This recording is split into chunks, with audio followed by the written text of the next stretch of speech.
It was a particularly violent holiday weekend in Chicago, and that in turn has prompted a round of finger pointing and calls for fresh solutions. Amanda Vinicky joins us now with more. Amanda. Paris, more than 100 people shot, children, 2 police officers, at least 17 individuals dying as a result. The 4th of July, of course, traditionally a time for flag waving, barbecuing, and fireworks. But unfortunately, in Chicago, it has also become known as one of the most violent weekends of the year. And this weekend's shootings top that even of recent years. There's a horrifying fact that Mayor Lori Lightfoot acknowledged today, saying that some neighborhoods are under siege. And I want to specifically speak to the victims and survivors. I want you to know that we are doing absolutely everything that we can to stem the violence. I've met with many of you, and I've heard your pain and anguish. And I carry that with me. We must do better, all of us, for you.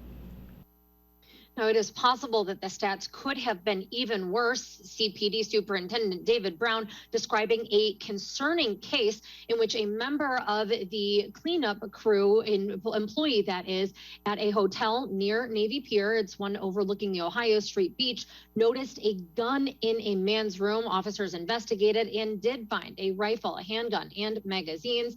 An Iowa man with no previous criminal history has been charged with 2 counts of unlawful aggravated use of a weapon.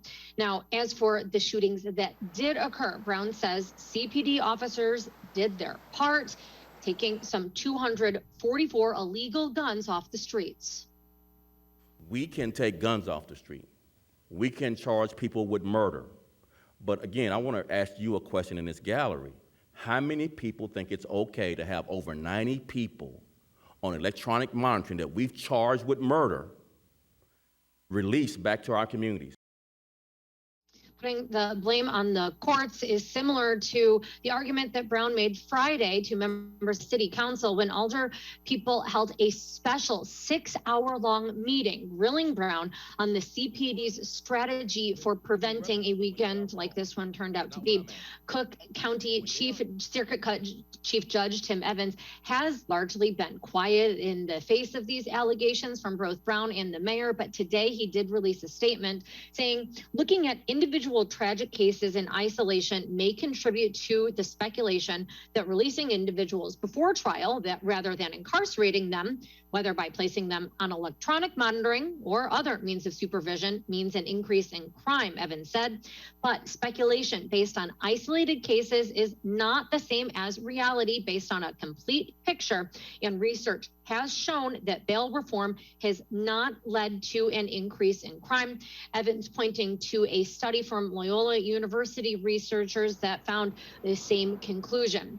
Now, in the face of all of this, alderpersons and community leaders have their own theories and demands. Leaders from Chinatown say their close-knit community is reeling after a drive-by shooting yesterday. The increased crimes and violence have not only threatened our safety in life, but also caused the mental health problems in our community, including fear, anxiety, stress, even suicide.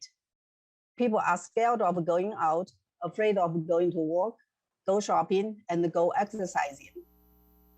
She is among the local leaders who are calling for additional funding from the city and the state, also from the feds, to go toward community needs, including mental health. She says the Midwest Asian Health Association could use that extra money to hire a psychiatrist and help with some of those mental health needs. Meanwhile, you have Pastor Marvin Hunter. He's the great uncle of Laquan McDonald, who was killed by a Chicago policeman in 2017, calling on the federal government to send money to Chicago, but not to the city itself. He says it needs to go directly toward grassroots organizations and leaders with whom President Biden himself should engage. Now, the president will be in Illinois tomorrow, but he's heading to McHenry County. I think that the president should absolutely not go to Crystal Lake. I think he should come to North Lawndale because the crime is at epidemic proportions in North Lawndale. I think that the people of Inglewood and the people of North Lawndale and Humboldt Park and East and West Garfield and Roseland should all meet there. And they should meet there because he's there to have a real conversation about how do we turn this around. We do plan to cover and be at Biden's visit. Whether reporters will have an opportunity to ask him about violence is unclear, but he is expected to meet with Mayor Lightfoot, and surely this will come up. By the way, Chicago's numbers, of course, shocking, but a superintendent did point out other cities are also seeing what he described as violent crime waves. With that, Paris, back to you. Amanda, really quickly, just to follow up, the Superintendent Brown said 90 people have been arrested for murder that were out in electronic monitoring? That was what he said, but he did not necessarily give a time frame for those arrests from my recollection. And it would have to be over multiple years, you would think. All right, we'll have to follow up on that. Amanda, thank you so much. And tomorrow night, we'll have a conversation with Cook County State's Attorney Kim Foxx and others about the release of crime suspects back in the communities while awaiting trial.